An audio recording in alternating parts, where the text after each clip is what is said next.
Hello and welcome back to English Weaver. It's great to have you with us. Today we're learning how to politely talk about a gift you don't like in English. Let's go step by step and keep it light and fun. So let's just jump right in. I think we can all agree that this is probably one of the most universally awkward social situations there is. Oh, absolutely. That moment when the wrapping paper comes off and your brain just short circuits for a second. Right. It's this huge test of your social skills all happening in, what, 3 seconds? Exactly. And you feel this immediate, intense pressure to put the giver's feelings way, way above your own honest reaction to, the object in your hands. It's like a sudden performance. The curtain goes up and you're on stage. It is. I can feel that sense of panic just thinking about it. My heart starts beating a little faster, and there's this internal monologue going, okay, smile, say something nice, don't make a weird face, don't let them know. Oh, the face. Trying to control your facial muscles is half the battle, isn't it? It's everything. You're trying to project pure joy and gratitude when inside you're thinking, oh no, what am I going to do with this? I think some gifts are just designed to cause this crisis. Like, ill-fitting clothes have to be at the top of the list. Oh, yes. Clothes are a minefield Mm. because it's not just about style. It's suddenly about your body. Someone has made a judgment call on your size. And if they get it wrong, it feels so personal. I once got a sweater that was, let's just say, generously sized. Oh, yeah. And I had to immediately be like, wow, this looks so cozy. It's perfect for, lounging around the house. The classic lounging sweater defense. Yeah. I know it well. It's the go-to move when you know you can never, ever wear it in public. And you feel a little bad because you're not being ungrateful for the person, but you're just being realistic about the sweater. That's the key distinction, isn't it? Yeah. The goal is always, always to validate the person and their effort. The gift itself is almost secondary in that moment. So, okay, let's talk about the actual first response. The handoff happens, the gift is revealed. What's the immediate game plan? Well, before you even say a word, it's all about the nonverbals. The sound of your voice, your expression, that's what they're reading first. You mean like the tone? Exactly. Huh. You need to sound grateful before you even say thank you. A little gasp, but warm, oh, wow. That initial sound is more important than the words that follow. That makes sense. And eye contact, I assume. Huge. Yeah. You have to immediately look up from the gift and make eye contact with the giver. And smile, a real smile that reaches your eyes. You're connecting with them, the person, not just reacting to the box. You're thanking the person, not the object. Precisely. That focus on them buys you a few crucial seconds to think of what to say. So what are some good, safe go-to phrases for that moment? The ones that buy you time.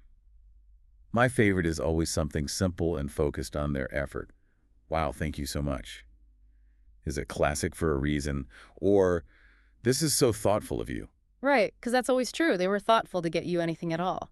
Exactly. You're not lying. You're acknowledging the act of giving. Another good one is, you really didn't have to do this. Yeah. It shows appreciation for the gesture itself. Okay, but then comes the nightmare scenario. You've done your wow, and you're this super thoughtful, and they look at you all bright-eyed and ask the question. Ah, yes. The question. Do you love it? What do you do then? You're cornered. You are.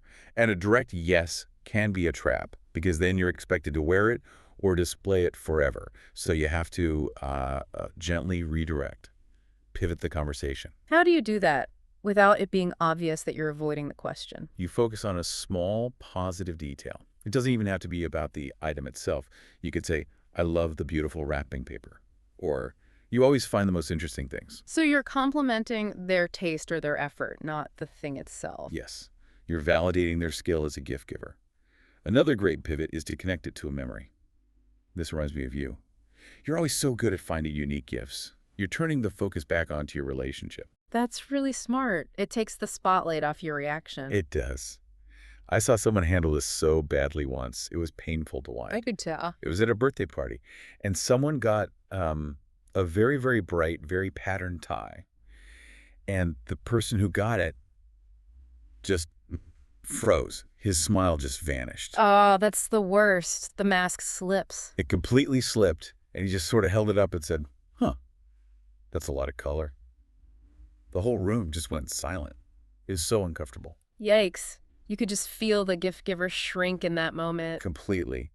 And it just proved how quickly that moment can sour if you lose that initial sincerity, that performance of gratitude. It really underlines the idea of focusing on the intent behind the item, not just the item itself. It's everything. Yeah. You have to remember that a bad gift usually comes from a good place. Maybe they don't know your style as well as they think they do, or maybe they were just rushed and grabbed something they thought was fun. Right, it's rarely malicious. It's usually just a misunderstanding of your taste. And if you can hold on to that thought, it really helps you feel genuinely grateful for the effort, which makes your reaction more authentic. That's when the phrase, "it's the thought that counts," stops being a cliche and becomes like a genuine mental strategy. A survival tool for awkward moments. Totally. It helps you separate the person from the object.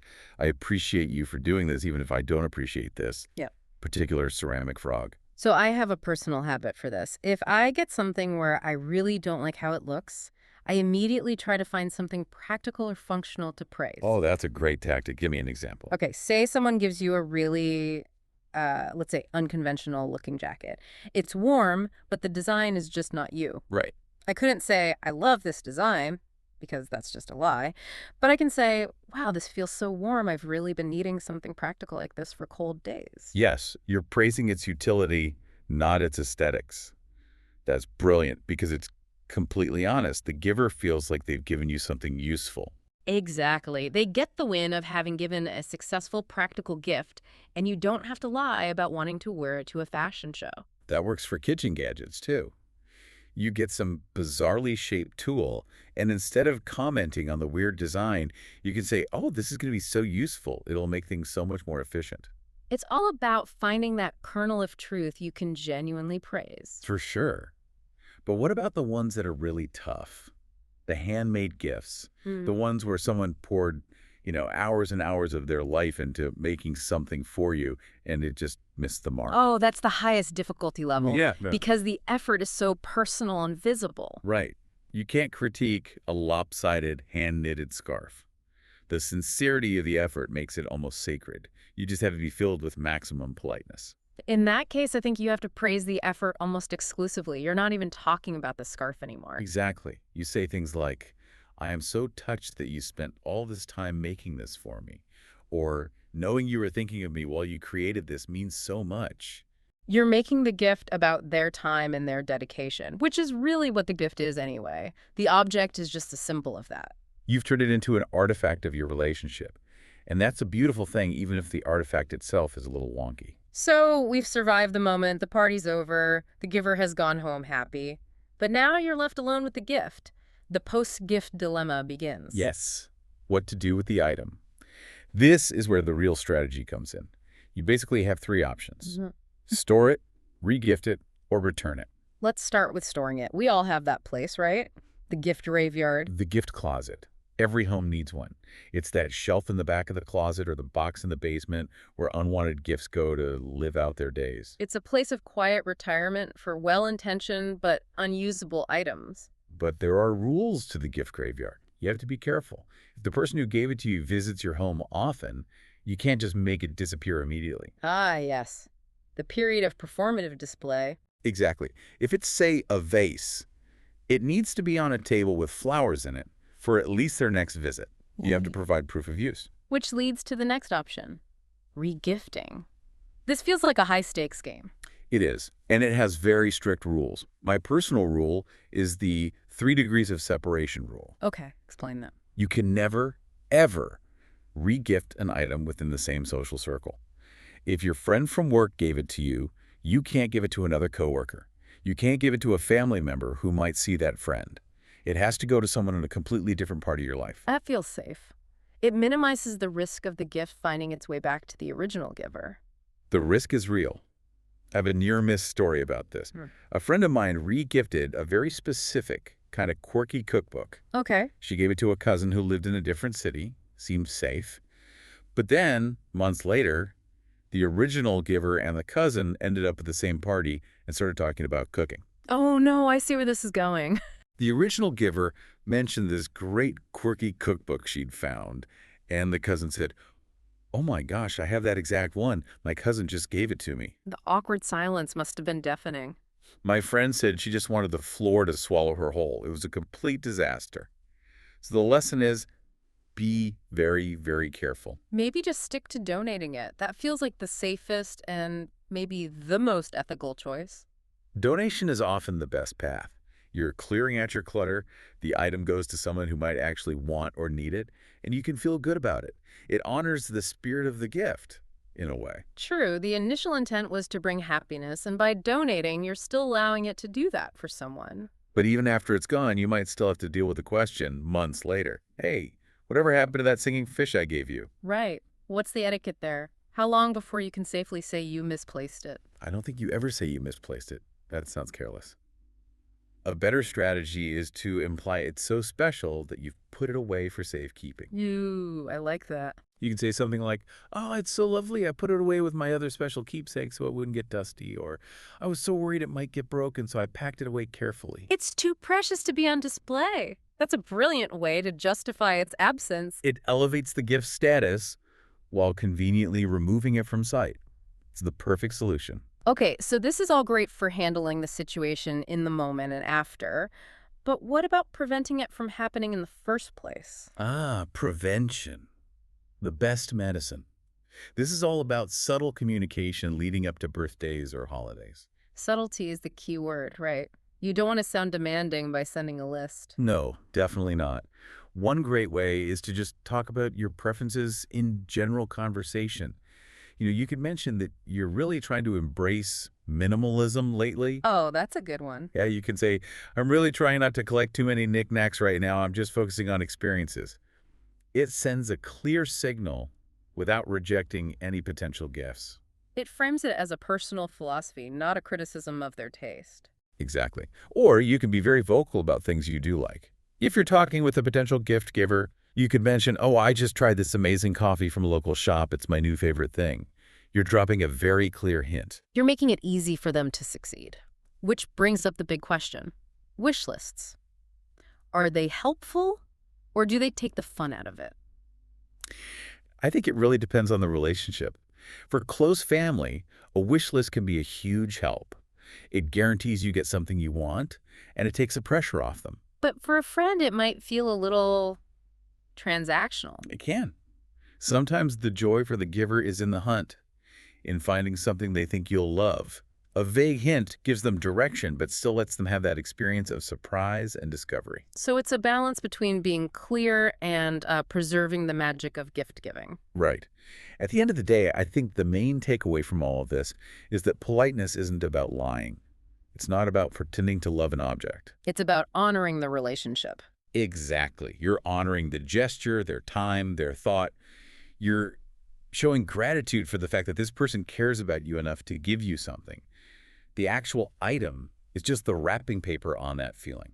That's a perfect way to put it. If you focus on that, the genuine appreciation, the rest just sort of falls into place. Okay, so before we wrap up, I want to share one really quick practical tip. This is for when you're totally stuck.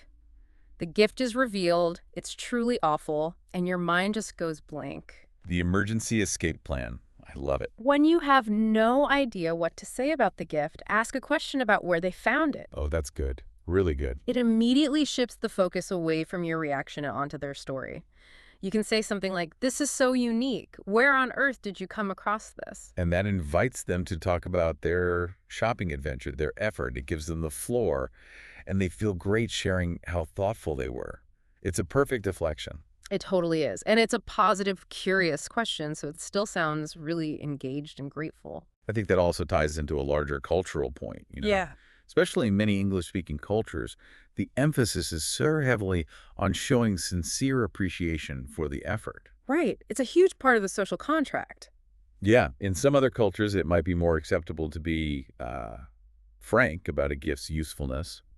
But here, the top priority is almost always to protect the giver's feelings and validate the time they took. The thought really, truly is what counts the most.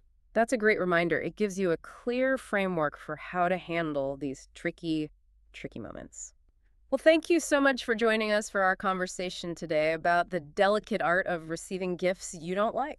It was a lot of fun. Hopefully it gives you a bit of a roadmap for the next time you find yourself in that situation. We always love hearing from you. If you have a go-to polite phrase or maybe a funny story about a regifting attempt, please share it with us in the comments. Absolutely. Talking about these social situations is such a great way to practice your conversational skills for the real world. So keep listening and keep thinking. And if you found our chat useful today, don't forget to like, subscribe, and maybe share it with a friend who has an impressive collection in their gift closet. We will be back soon with more episodes to help you navigate conversations in English.